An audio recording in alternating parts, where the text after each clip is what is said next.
History का 10th chapter जिसका नाम है उपनिवेशवाद और देहात। देहात का अर्थ होता है ग्रामीण परिवेश या फिर गांव। तो इस चैप्टर की स्टार्टिंग होती है बर्दवान की एक घटना से, जो कब हुई थी 1793 में ये घटना हुई थी। घटना क्या हुई थी कि जो बर्दवान का राजा था यानी कि जो जमींदार था, उसकी सारी संपत्ति सारी जायदाद नीलाम हो रही थी। अब नीलाम क्यों हो रही थी, कैसे हो रही थी, इसके बारे में हम डीपली पढ़ेंगे इस वीडियो में। तो आइए स्टार्ट करते हैं। आपको ये तो पता होगा कि सबसे पहले उपनिवेशिक शासन कहाँ स्थापित हुआ था? बंगाल में स्थापित हुआ था। ये एक नंबर का क्वेश्चन आ सकता है कि सबसे पहले उपनिवेशिक शासन कहाँ स्थापित हुआ था? बंगाल में स्थापित हुआ था। उसके बाद में ये सारी चीज हम पढ़ने के लिए सबसे पहले हमें पढ़ना पड़ेगा इस्तिमरारी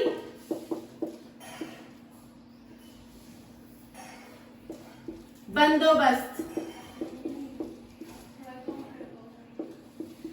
इस्तिमरारी बंदोबस्त हमें पढ़ना पड़ेगा। जो इस्तिमरारी बंदोबस्त है वो लागू कब हुआ था? 1793 ईस्वी में लागू हुआ था। अब इसके क्या हुआ था कि जो ईस्ट इंडिया कंपनी है उसने इस्तिमरारी बंदोबस्त में क्या था, मैं आपको भी ये बता रही हूँ कि जो ईस्ट इंडिया कंपनी है उसने टैक्स फिक्स कर दिया था। भी हम इतना टैक्स लेंगे, इतने टाइम का हमें इतना टैक्स चाहिए। अब चाहिए किससे? उन्हें रैयत से चाहिए। रैयत का मतलब क्या है? किसान। अब ईस्ट इंडिया कंपनी को टैक्स चाहिए किससे? रैयत से चाहिए। अब उन्होंने सोचा कि कोई ऐसा व्यक्ति हो जो किसानों से तो टैक्स ले ले और लेकर हमें टैक्स दे दे। तो वो कौन सा व्यक्ति था? वो था व्यक्ति जमींदार। अब जो जमींदार था वो भूस्वामी नहीं था, यानी उसके पास मतलब खेत बिल्कुल भी नहीं थे। और जो जमींदार था वो क्या था? वो राजस्व समाहर्ता था। समाहर्ता का मतलब होता है इकट्ठा करने वाला। यानी जमींदार कौन था? राजस्व को यानी टैक्स को इकट्ठा करने वाला एक सरकारी यानी कि ईस्ट इंडिया कंपनी का एक कर्मचारी था। अब वो क्या करता था? किसानों से टैक्स लेता था, लेकर टैक्स किसको देता था? ईस्ट इंडिया कंपनी को वो टैक्स दे देता था। अब जो जमींदार था उसके अंदर में बहुत सारे गांव आते थे, मतलब उसको गांव दिए हुए थे कि इतने सारे गांव है, आपको इसमें से टैक्स लेना है, ये सारी चीजें आपको करनी है। अब जमींदार खुद डिसाइड करेगा कि उसे एक गांव से कितना टैक्स चाहिए कि वो ईस्ट इंडिया कंपनी को सारा टैक्स दे सके। यानी जो टैक्स इकट्ठा करना है, सारा काम करना किसका काम होगा? जमींदार का काम होगा। ईस्ट इंडिया कंपनी ने तो बस बोल दिया कि हमें इतना टैक्स चाहिए, इतनी तारीख को चाहिए, आप हमें लाकर दे दीजिए। अब इसमें क्या होता था? सूर्यास्त विधि लगती थी। विधि मतलब कानून होता था एक। सूर्यास्त कानून नाम से ही पता चल रहा है। अब ईस्ट इंडिया कंपनी ने एक दिन डिसाइड कर लिया कि इतने तारीख को हमें टैक्स लाकर देना है। अब जमींदार क्या करेगा? उतनी तारीख को अगर सूर्य के छिपने से पहले, सूरज के ढलने से पहले अगर वो टैक्स नहीं लाके दे सका तो उसकी सारी संपत्ति क्या हो जाएगी? नीलाम हो जाएगी।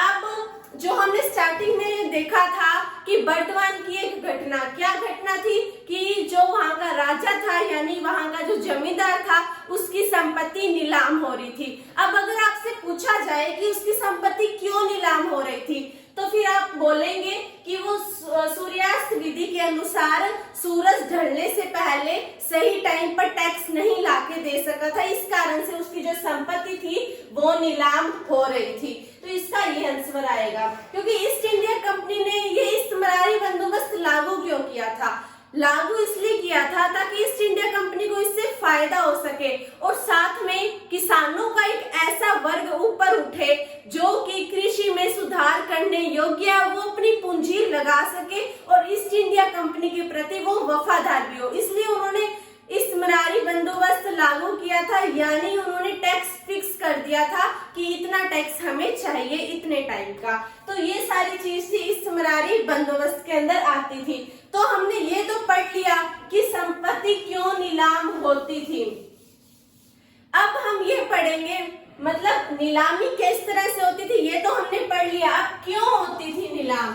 अब कोई भी नहीं चाहेगा कि उसकी संपत्ति नीलाम हो जाए, जमींदार भी नहीं चाहेगा कि उसकी संपत्ति नीलाम हो, मतलब उसको ऐसे दिन देखने पड़ जाए, लेकिन फिर भी उसकी संपत्ति नीलाम होती थी। उसके पीछे कोई ना कोई कारण जरूर होगा, तो वो कारण हम अब यहाँ पे पढ़ने वाले हैं। 5-6 कारण है। तो उसमें सबसे पहला कारण आता है जो टैक्स था, राजस्व था, वो बहुत ज्यादा था, यानी राजस्व की राशि ईस्ट इंडिया कंपनी ने बहुत ज्यादा की हुई थी। यानी इतना तो फायदा ही नहीं होता था गांव वालों को जितना उन्हें टैक्स देना पड़ जाता था। तो जो किसान थे वो जमींदार को कैसे टैक्स देते, और फिर जमींदार को अगर टैक्स मिला ही नहीं है तो फिर आगे वो ईस्ट इंडिया कंपनी को कैसे टैक्स देता। दूसरा कारण था फसल कभी अच्छी कभी खराब।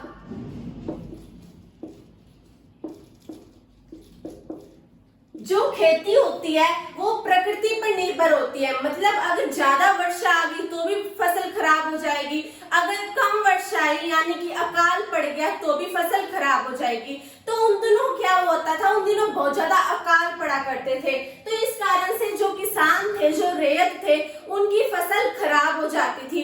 खराब होने के कारण किसानों को कोई भी मुनाफा, कोई भी फायदा नहीं होता था। अब जब किसानों को ही फायदा नहीं है तो वो जमींदार को कैसे टैक्स देंगे, और फिर जमींदार आगे ईस्ट इंडिया कंपनी को कैसे टैक्स दे सकता था। तीसरा कारण था कि जो उपज है उसकी कीमत नीची थी, यानी यदि एक किसान ने चावल बोए हैं, उसके बाद में चावल जब वो बेचने के लिए मार्केट में जाता है तो उसके चावल बहुत ही कम दामों पर खरीद लिए जाते हैं। उसके कारण क्या होता है कि जो किसान होता है उसको ज्यादा फायदा नहीं हो पाता। अब उसका घर चल पा रहा है, वो आगे फिर टैक्स कैसे दे पाएगा, इस कारण से ये भी बहुत बड़ी समस्या थी। चौथा कारण था यहाँ पे जमींदार की शक्ति सीमित। तो जमींदार था, उसका बस यही काम रह गया था कि वो टैक्स ले और टैक्स दे आगे, क्योंकि उसके पास और कोई काम ही नहीं था। क्योंकि अगर वो टैक्स नहीं देता तो उसकी संपत्ति क्या हो जाएगी, उसकी संपत्ति नीलाम हो जाएगी। इस कारण से वो अपना सारा फोकस टैक्स लेने पर ही किया करता था। इसके अलावा जो जमींदार है उसके पास जो स्थानीय ताकत थी, जैसे कि उसके पास सैन्य टुकड़ी थी या फिर उसके पास स्थानीय पुलिस थी, वो वाली जो सारी ताकत थी वो भी उससे छीन ली गई थी। सैन्य टुकड़ी को खत्म कर दिया गया था, उसकी स्थानीय ताकत थी उसको खत्म कर दिया गया था। और साथ में अगर कोई टैक्स नहीं देता है तो वो अगर कोर्ट में जाके अपील करता था तो वो मुकदमा बहुत ज्यादा लंबा चल जाता था, मतलब बहुत ज्यादा टाइम लग जाता था फैसला होने में। तो ये भी जमींदार के लिए ठीक नहीं था कि वो अगर कोर्ट में अर्जी लगा सके। तो ये बहुत सारे कारण थे जिससे जमींदार की शक्ति क्या हो गई थी, सीमित हो गई थी। इसके अलावा बस जमींदार को एक अधिकारी दिया हुआ था उसके साथ जो टैक्स इकट्ठा कर सके, वो कौन था, वो था अमला। अमला क्या करता था, जमींदार की हेल्प करता था टैक्स इकट्ठा करने के लिए।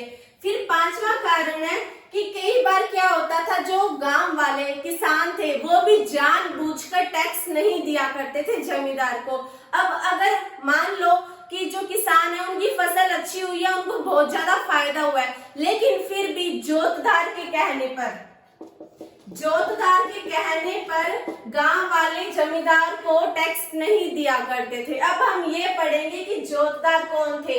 अब ये अपने पॉइंट सारे याद करने हैं कि जो जमींदार था वो टैक्स क्यों नहीं टाइम पर दे पाता था। अब नेक्स्ट हमारा पॉइंट आता है जोतदार। अब कहीं लिखा हुआ आ जाए हवलदार या फिर गांटीदार या फिर जोतदार, ये तीनों एक ही चीज है। जोतदार, गांटीदार या फिर हवलदार, ये तीनों एक ही चीज है। अब जोतदार कौन थे, जोतदार थे गांव के धनी किसान। एक लाइन में बोलूं तो गांव के जो धनी किसान थे वो क्या थे, जोतदार थे, मतलब उनके पास बहुत बड़े बड़े खेत थे, उनकी गांव में बहुत ज्यादा चलती थी, यानी उनके आगे पीछे भी किसान घूमा करते थे, कोई काम करवाना होता था तो वो इनके पास आते थे, बहुत ज्यादा रुतबा होता था, गांव में इनका प्रभाव होता था, वर्चस्व होता था। वो कौन थे? वो थे जोतदार, गांठीदार या फिर हवलदार। तो ये क्या थे? गांव में रहा करते थे, इनके पास बहुत बड़े बड़े खेत हुआ करते थे और ये खेतों पर खुद कृषि नहीं किया करते थे, ये क्या करते थे? बटाईदार को, ये बटाईदार को क्या देते थे? दे देते थे, जमीन दे देते थे। जमीन किसकी है? जोतदार की है। लेकिन जो उनकी जमीन पर कृषि कौन कर रहा है? उनकी जमीन पर खेती कर रहे हैं बटाईदार। तो जब उसकी फसल आएगी तो आधी फसल कौन रख लेगा? आधी फसल रख लेगा जोतदार और आधी फसल रख लेगा बटाईदार। ऐसे काम करते थे जोतदार। तो इनका बहुत ज्यादा वर्चस्व होता था वहां पे। अगर आपसे क्वेश्चन पूछा जाए कि जमींदार और जोतदार में क्या अंतर है, तो साफ साफ अंतर नजर आ रहे हैं कि जो जोतदार है वो गांव में रहा करता था, लेकिन जो जमींदार होता था वो इसके अपोजिट शहर में रहा करता था। दूसरा अंतर ये है कि जो जोतदार है वो बहुत ज्यादा अमीर होते थे, उनके पास बहुत ज्यादा बड़े बड़े खेत हुआ करते थे। लेकिन इसके अगर हम दूसरी तरफ देखें जमींदार को, तो जमींदार के पास खेत मतलब खेत वगैरह नहीं हुआ करते थे। हमने पहले भी पढ़ा कि वो भूस्वामी नहीं हुआ करता था, वो सिर्फ ईस्ट इंडिया कंपनी का एक एम्प्लॉय था। तो ये दोनों अंतर हमें यहाँ पे देखने को मिलेंगे। इसके अलावा जो जोतदार थे वो क्या करते थे? वो किसानों को मना करते थे जमींदार को टैक्स देने के लिए, क्योंकि जोतदार ये सोचते थे कि अगर किसान जमींदार को टैक्स नहीं देंगे तो क्या होगा? जमींदार की जो संपत्ति है वो क्या हो जाएगी? नीलाम हो जाएगी। अब जब उसकी संपत्ति नीलाम होगी तो उसकी संपत्ति को खरीदेगा कौन? जोतदार खरीदेंगे। वो चाहते थे कि वो जमींदार की संपत्ति को खरीद ले, इस कारण से वो कुछ इस तरह की तरकीब बनाया करते थे ताकि जमींदार की संपत्ति नीलाम हो जाए। एक तरह से हम कह सकते हैं कि जिस टाइम में जोतदार ऊपर उठे थे, यानी ज्यादा उनका प्रभाव बढ़ रहा था, उसी टाइम में जमींदार नीचे आ रहे थे, यानी कि उनकी जो जमीन थी वो नीलाम हो रही थी, वो टैक्स नहीं दे पा रहे थे टाइम पे, ये सारी चीजें यहाँ पर हो रही थी। तो अब हमने यहाँ पे जोतदार के बारे में अच्छी तरह से पढ़ लिया है कि ये क्यों कहते थे गांव वालों को कि वो जमींदार को टैक्स ना दे, और जोतदार कौन थे ये भी हमने पढ़ लिया है। इसके बाद में हम पढ़ेंगे जमींदारों द्वारा किया जाने वाला प्रतिरोध। अब कोई भी अपनी जमीन ऐसे ही जाने नहीं देगा, कोई ना कोई तरकीब जरूर लगाएगा अपनी जमीन को, अपनी संपत्ति को बचाने के लिए, उसको अपने पास रखने के लिए। इसी तरह की कुछ तरकीबें किसके द्वारा लगाई जाती थी? जमींदार के द्वारा लगाई जाती थी। तो पहला वो काम क्या करते थे? महिला के नाम संपत्ति कर देते थे, क्योंकि ईस्ट इंडिया कंपनी का ये मानना था कि अगर कोई संपत्ति महिला के नाम है तो उसकी नीलामी नहीं होने वाली। इसी तरह से जो बर्दवान का राजा था, जब उनकी संपत्ति नीलाम होने वाली थी तो उन्होंने संपत्ति का कुछ हिस्सा अपनी माँ के नाम कर दिया था, यानी एक महिला के नाम कर दिया था, ताकि उनकी संपत्ति नीलाम होने से बच जाए। और कुछ संपत्ति जो वहां के राजा के नाम थी, बस वही नीलाम होगी, उसकी जो माँ के नाम संपत्ति थी वो संपत्ति नीलाम नहीं होगी। पहली तरकीब ये थी कि वो कुछ संपत्ति का हिस्सा अपनी माँ के नाम या अपनी पत्नी के नाम कर दिया करते थे। दूसरा तरीका था कि जब नीलामी हुआ करती थी तो उसके ही एजेंट आया करते थे। अब आपको ये जानना होगा कि नीलामी होती कैसे है। जैसे कोई संपत्ति है, उसकी नीलामी हो रही है, तो खरीदने वाले बहुत सारे लोग आएंगे जो उस संपत्ति को खरीदने की कोशिश करेंगे। अब एक ने इसका रेट बोल दिया कि मैं तो इसके लिए 1 लाख रुपए दूंगा, दूसरा कहता नहीं मैं 3 लाख दूंगा। इस तरह से आगे आगे चलते चलते बात कहाँ तक पहुंच गई? 15 लाख तक पहुंच गई। एक व्यक्ति कहता कि मैं इसके लिए 15 लाख दूंगा। अब 15 लाख से आगे बोलने की किसी की हिम्मत नहीं हुई कि हम 15 लाख से ज्यादा रुपए दे देंगे या ज्यादा राशि दे देंगे इस संपत्ति की। तो जिसने 15 लाख बोला है वो संपत्ति को खरीद लेगा और उसके बदले में क्या दे देगा, 15 लाख रुपए, यानी जितनी भी उसने कीमत लगाई है उतने रुपए वो उसे दे देगा। इस तरह से होती है नीलामी। तो इसी तरह से नीलामी कहाँ हुई थी, वर्धमान में हुई थी, उसकी राजा की संपत्ति की नीलामी हुई थी।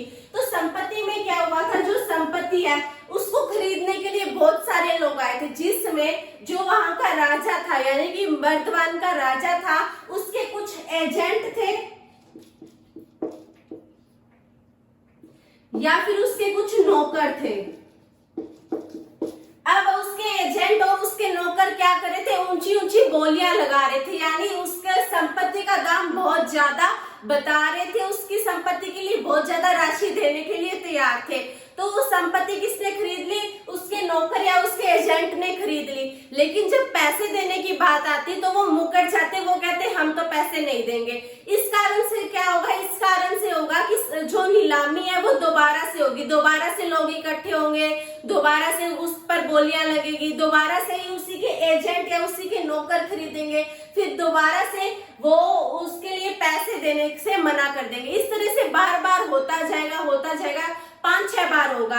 तो अब दोबारा से अगर उसकी बोली लगेगी, यानी कि जब वो नीलाम होगी संपत्ति, तो दूसरे लोग सोचेंगे कि खरीद तो उसके एजेंट ही लेते हैं, उसके नौकर ही लेते हैं, फिर बाद में वो मना कर देते हैं कि हम पैसे नहीं देंगे, इससे अच्छा है हम जाते ही नहीं नीलामी में। अब जब कोई नहीं आएगा नीलामी में तो राजा क्या करता था, राजा खुद की संपत्ति को थोड़े दाम में यानी कि कम कीमत पे ही खरीद लेता था। ये एक तरीका होता था अपनी संपत्ति को बचाने का कि वो थोड़े ही पैसों में अपनी खुद की संपत्ति को खरीद लिया करता था। इससे उसकी संपत्ति की नीलामी होने से, मतलब किसी और के पास जाने से क्या होता था, बच जाती थी। इसके बाद में हम तीसरा पॉइंट देखते हैं।